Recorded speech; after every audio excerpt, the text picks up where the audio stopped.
time to let it rip. We're following up more on the Occupy Boston, about 100 folks arrested overnight. VB, we've had these discussions before on the show, and essentially it breaks down to this. When the police ask you to do something and tell you to do something, it's always wise to go ahead and do it. They've allowed the protesters to stay in that area of the Greenway. They provide electricity and trash cleanup and security, and it's worked out well for both sides.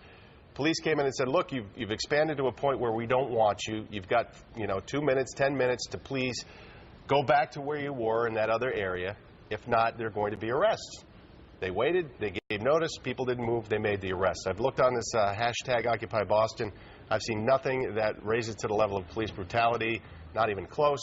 People go in to get arrested. They don't want to walk away. They have to be handcuffed. Pick them up. And you have to take them and pick them up and put them into the van and take them away. So, what do these people think? I don't just know. Keep spawning and go wherever they want and take over? I mean, how far are they going to go if their numbers continue to increase? At some point, you got to say enough is enough, which, by the way, the city has said all along, it's this little area you're in, and that's it. And they got to stay true to that now. I mean, there can be no expansion of these guys because you're going to have a real problem on your hands. They're getting more and more irritable, more and more agitating, and it's getting to be more and more of a problem. And at some point, you got to say enough. The mayor said that time was coming, and that time is now, and good for the mayor. Well, and the commissioner has said, when you begin to infringe on the rights of other people in the city, and safety becomes an issue, then we are going to have to do something about that. Hence yesterday, when they tried to block the bridge going into Charlestown, and the commissioner said, nope, no can do, you're going back. I mean, they so far have been peaceful, and they've bragged about that over and over, but it's obvious that they're recruiting more people who are sort of looking forward to being a problem, and they're agitating the police, and that's not good.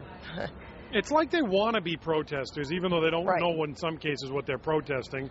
For example, the guy yesterday holding up a sign, End Columbus Day, Start Indigenous Day. Is that what the movement's about, really? But 1 in 4, what was it, 1 out of 4 doesn't... 1 no greater than 4 does not compute. This is why I can't get behind them, by the way. VB, we've said this a million times, but I have absolutely no idea what they're doing out there. I mean, if they were out there saying, stop the war, at least we would know what they were talking about. Well, there was one that said, make babies, not war. And I'm thinking, I don't know that I want you guys making babies right now under the circumstances. My favorite sign of the group was, who needs $1 million? I do. I do. And you're going to if you keep getting arrested in large numbers. The city will, to keep up with the security and everything else they've had to do here. If they were protesting $150,000 shrubs, okay, I'm with you. At least they'd have something, right? When did we not hear about that from the city? That's quite a landscaping renovation project they had there. And hopefully they'll winterize those plants. It's part of Occupy Boston's plan moving forward. Hopefully that's in their plan. Yeah, their plan.